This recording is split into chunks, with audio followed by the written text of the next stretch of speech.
बात करेंगे सितंबर 2025 में बिकने वाली टॉप 15 बेस्ट सेलिंग कार्स के बारे में। अब दोस्तों आप कहोगे कि भाई ये वाली इंफॉर्मेशन जान के मेरे को क्या मिलेगा, इसमें मेरी एडिशनल लाइफ में क्या जुड़ेगा। दोस्तों इससे दो बेनिफिट होने वाले हैं, दो काफ़ी बड़े बेनिफिट। पहला कि दोस्तों मुझे काफ़ी बढ़िया वॉच टाइम मिल जाएगा, तो मेरे बढ़िया पैसे बन जाएंगे।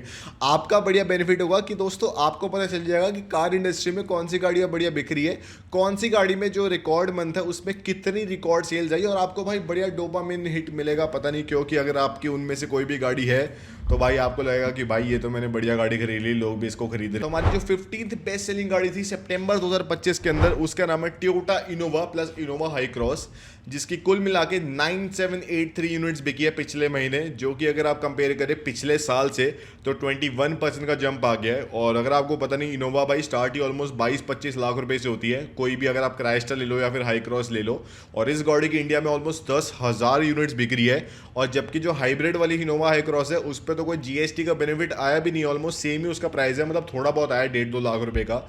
मेजरली तो डीजल वाली क्राइस्टा के ऊपर आया है, तो मेरे ख्याल से उसकी सेल ज़्यादा हुई होगी पिछले महीने एज कम्पेयर टू जो हाई क्रॉस है। पर भाई 10,000 यूनिट्स इस गाड़ी की बिकना काफ़ी बड़ी बात है। तो भाई अब भी मेरे को समझ नहीं आता कि टोयोटा वालों की सेल जितनी बढ़िया हो रही है इंडिया में, तो भाई वो इंडिया में थोड़ा डबल डाउन क्यों नहीं करते हैं, इंडिया में भाई थोड़ी और गाड़ियों को बेचते क्यों नहीं है। पता नहीं भाई, वही अपना सिस्टम उनका बढ़िया चल रहा है, उसको चलाते जा रहे हैं। 14th बेस्ट सेलिंग गाड़ी थी मारुति इको, जिसके पिछले महीने 10,035 यूनिट्स बिकी है, जो कि ईयर ऑन ईयर 16% का डिक्लाइन है। अब ये मेरे को इसलिए लग रहा है क्योंकि भाई जो सारे कंज्यूमर्स है वो भाई बढ़िया गाड़ियों को खरीदने में लगे हुए हैं। इको कौन ही खरीदने वाला है, और वैसे भी इको कमर्शियल व्हीकल के लिए यूज़ होती है, उस वाले पर्पस में यूज़ होती है। तो भाई इसकी इतनी कुछ सेल्स में इंक्लाइन आए नहीं होगा मेजरली में भी। और कमर्शियल व्हीकल ओनर्स में भी ईयर एंड का वेट कर रहे हो अपनी इको को परचेज करने के लिए, ताकि वो बढ़िया बच्चों को ठूस पाए जब वो स्कूल्स में ऐसे बच्चों को वैन वाली सर्विस प्रोवाइड करेंगे। फिर हमारी 13th बेस्ट सेलिंग गाड़ी थी सुजुकी ब्रेजा, जिसकी पिछले महीने 10,173 यूनिट्स बिकी है, जो कि ईयर ऑन ईयर 34% का डिक्लाइन है। मतलब पिछले साल के सितंबर में इस गाड़ी की 15,322 यूनिट्स बिकी थी। तो दोस्तों ये काफ़ी मेरे ख्याल से कम नंबर है। ये इस ब्रांड की one of the best selling cars में से एक है, मतलब है ये one of the best selling गाड़ियाँ, और तब भी इसकी यूनिट्स कम बिक रही है। अब ये मेनली मेरे ख्याल से इसलिए हो रहा है क्योंकि इसके ऊपर जीएसटी का इतना कुछ बेनिफिट आया नहीं है, क्योंकि इस गाड़ी में आपको 1.5 लीटर का इंजन मिलता है, पर इसका साइज सब 4 मीटर है। तो जो बाकी सारी गाड़ियाँ सेगमेंट की उनमें 1.5-2 लाख रुपए के बेनिफिट्स आ गए हैं, पर इस गाड़ी में सिर्फ 40-50 हज़ार रुपये का बेनिफिट आया है। तो भाई थोड़ी दिक्कत हो रही है सुजुकी को इस गाड़ी को लॉन्च करने में, थोड़ी दिक्कत हो रही है मारुति को इस गाड़ी को बढ़िया प्राइस में बेचने में। पर ऑब्वियसली उन्होंने इसका विक्टोरियस वाला वर्जन लॉन्च कर दिया है, मे बी उसकी वजह से भी इसकी सेल्स थोड़ी कम हो गई हो, क्या पता दोस्तों। फिर दोस्तों जो हमारी 12th बेस्ट सेलिंग गाड़ी थी उसका नाम है वेन्यू, जिसके पिछले महीने 11,484 यूनिट्स बिकी है, जो कि ईयर ऑन ईयर अराउंड 12% का इंक्रीज है। काफ़ी दोस्तों बढ़िया मज़ेदार गाड़ी है, इसकी नए वाले वर्जन भी लॉन्च होने वाला है, काफ़ी दोस्तों वो बढ़िया होने वाली है। फिर जो हमारी 11वीं बेस्ट सेलिंग गाड़ी थी उसका नाम है महिंद्रा थार। थार काफ़ी बड़ी बात है कि टॉप 11 बेस्ट सेलिंग कार्स में आ गई है, और इस गाड़ी की पिछले महीने 11,846 यूनिट्स बिकी है, जो कि ईयर ऑन ईयर 34% का इंक्रीज है। तो भाई ऑलमोस्ट 12,000 थार बिक रही है इंडिया में, एक इतने भाई टाइम बाद भी 12,000 लोगों ने थार खरीदी है एक सिंगल महीने में। तो भाई मतलब और ज़्यादा 12,000 लोग रोड क्राइम्स वगैरह और भाई रोड रैश ड्राइविंग वगैरह करने वाले हैं। Sorry Thar owners, but that is the reality. अब ऐसे दोस्तों काफ़ी लोग बोलते हैं ना कि गाड़ी से किसी भी बंदे के कैरेक्टरिस्टिक नहीं जान सकते, पर दोस्तों आपने कभी भी एक शरीफ आदमी थार के अंदर देखा है? मतलब that is a rare thing, I think so. तो अब थार 5 डोर में तो फिर भी देखा हो, थार 3 डोर में तो भाई मैं वेस्ट दिल्ली रहता हूँ, I don't think so I have seen. और फिर जो हमारी इंडिया की 10th बेस्ट सेलिंग गाड़ी थी उसका नाम है मारुति एर्टिगा, जिसकी पिछले महीने 12,115 यूनिट्स बिकी है, जो कि ईयर ऑन ईयर 31% का डिक्लाइन है। अब मेरे को नहीं समझ आ रहा कि मारुति की गाड़ियाँ इतनी कम क्यों बिक रही है, या फिर उनका सेल्स डिप इतना ज़्यादा क्यों आया है। मेजरली या तो ये भी हो सकता है कि मारुति ने ऑलरेडी अपनी गाड़ियों को इन्वॉइस कर दिया था अपनी डीलरशिप्स को, तो जो जीएसटी 2.0 के बेनिफिट है वो इतना जल्दी अपने कस्टमर्स को दे नहीं पाए। तो आने वाले महीने में, मतलब इस महीने अक्टूबर के अंदर, रियल बेनिफिट हमें देखने को मिलेगा कि मारुति की सेल्स इंक्रीज कितने % से हुई है। फिर जो 9th बेस्ट सेलिंग गाड़ी थी उसका नाम है बलेनो, मारुति बलेनो, जिसके पिछले महीने 13,173 यूनिट्स बिकी है, जो कि ईयर ऑन ईयर अराउंड 8% का डिक्लाइन है। अब ये भी दोस्तों मेरे को समझ नहीं आ रहा भाई, मारुति बलेनो में तो कोई दिक्कत नहीं है, इस पर तो जीएसटी बेनिफिट काफ़ी बढ़िया आया है, ऑलमोस्ट 1 लाख रुपए के, ये क्यों नहीं बिक रही? मेरे ख्याल से वही हो रहा है कि मारुति ने ऑलरेडी काफ़ी बढ़िया अपनी यूनिट्स बना दी थी बेचने से पहले, और तभी फिर उन्होंने भाई फिर दिक्कत कर दी उन्होंने इस महीने सेल्स में। आने वाले महीनों में शायद उनकी सेल्स थोड़ी बढ़िया हो जाए।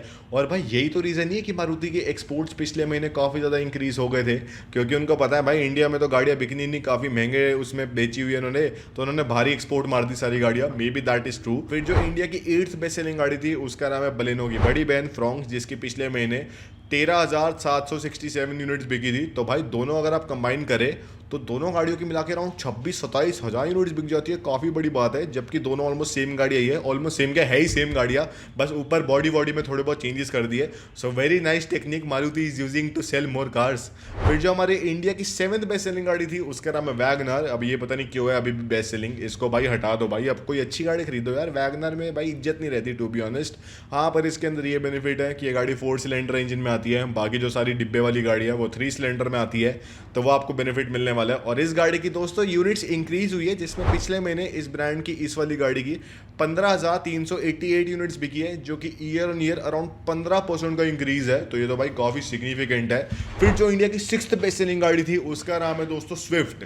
स्विफ्ट वही वाली बढ़िया वाली स्विफ्ट, और इस गाड़ी की पिछले महीने 15,547 यूनिट्स बिकी है। दोस्तों हिंदी थोड़ी कमजोर है, और इसका ईयर ऑन ईयर अराउंड 4% का डिक्लाइन है। डिक्लाइन आने के बाद भी ये सारी गाड़ियाँ टॉप 10 में है। सोचो अगर इंक्रीज आ जाता तो बाकी सारे कार मेकर क्या करते। फिर जो इंडिया की 5th बेस्ट सेलिंग गाड़ी थी दोस्तों, that is a really good thing, Tata Punch, जिसके पिछले महीने 15,891 यूनिट्स बिकी है, जो कि ईयर ऑन ईयर अराउंड 16% का इंक्रीज है, 16% का। अभी टाटा पंच में दोस्तों इसका इलेक्ट्रिक वाला जो डिवीजन है वो भी इंक्लूडेड होता है, तो अगर आप वो सब मिला 16,000 पंच बिक गई है एक सिंगल महीने में, तो हर एक दिन की ऑलमोस्ट 50-55 पंच बिक रही थी, काफ़ी बड़ी बात है दोस्तों। फिर जो हमारी इंडिया की 4th बेस्ट सेलिंग गाड़ी थी दोस्तों, ये आपने सोचा नहीं होगा 4th बेस्ट सेलिंग हो सकती है, उसका नाम है महिंद्रा स्कॉर्पियो, जिसके पिछले महीने 18,372 यूनिट्स बिकी है, जो कि ईयर ऑन ईयर अराउंड 27% का इंक्रीज है। तो एक सिंगल महीने में 19,000 स्कॉर्पियो बिक चुकी है। भाई कौन लोग है भाई ये, मेरे ख्याल से जो भी सारी अगर आप गाड़ियां देखें ना, ये सारी नॉर्थ इंडिया में फेमस है, तो मेरे ख्याल से जो नॉर्थ इंडियंस है उन्होंने फ़ायदा उठाया प्राइस इंक्रीज का। साउथ इंडिया वाली जो गाड़ी है दोस्तों वो तो फिर भी मॉडरेट बिक रही है, ये तो भाई पता नहीं क्या ही है। फिर जो हमारे इंडिया की 3rd बेस्ट सेलिंग गाड़ी थी उसका नाम है Hyundai क्रेटा। भाई मैं कह नहीं ना, देखो नॉर्थ में वेस्ट दिल्ली वगैरह सारी बिकती है छपरी गाड़ियाँ Hyundai क्रेटा, जिसमें इस गाड़ी की पिछले महीने 18,861 यूनिट्स बिकी है, जो कि ईयर ऑन ईयर 19% का इंक्रीज है। और Hyundai क्रेटा के अंदर भी इसका इलेक्ट्रिक वाला डिवीजन इंक्लूडेड है, उसकी तो क्या ही मेजरली 200-300 यूनिट्स बिकी होगी। मेजरली तो भाई इस गाड़ी की जो बढ़िया डीजल पेट्रोल है वही बिकी होगी। फिर इंडिया की 2nd बेस्ट सेलिंग गाड़ी थी जीप कंपस। अब दोस्तों जीप कंपस के साथ क्या हुआ कि जीप ने सोचा कि भाई हम कुछ बढ़िया करते हैं, उन्होंने एकदम से 30-40 यूनिट्स बनाई और बोला कि भाई ये गाड़ी 50% और पे मिल रही है आपको, तो ले लो भाई। तो इसलिए इस गाड़ी की बहुत सेल हो गई।